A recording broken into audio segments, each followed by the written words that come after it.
Does the current state of Zimbabwe's political landscape signal a regression to a one-party system? This question has been looming in the minds of political analysts and commentators in the wake of recent political developments in the country. Welcome to a comprehensive review of Zimbabwe's political environment. Today, we delve into the concerns raised by various political commentators regarding the country's gravitation towards a one-party state. Output.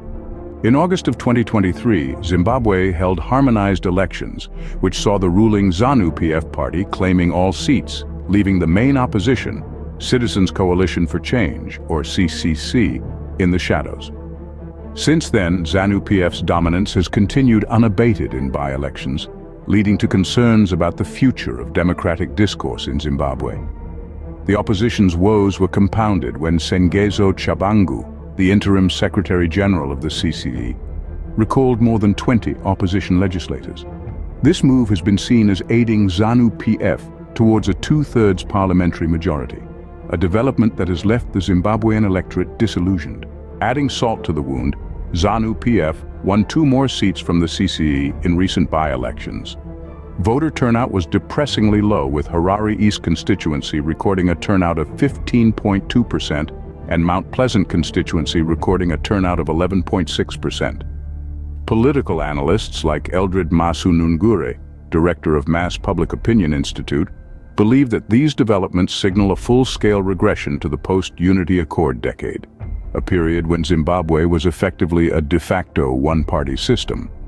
This, according to Masunungure, is inimical to democratic governance and entrenches the practice of a rubber-stamping parliament, rather than encouraging robust debate in the legislature. Professor Stephen Chan from the University of London's School of Oriental and African Studies concurs with this sentiment.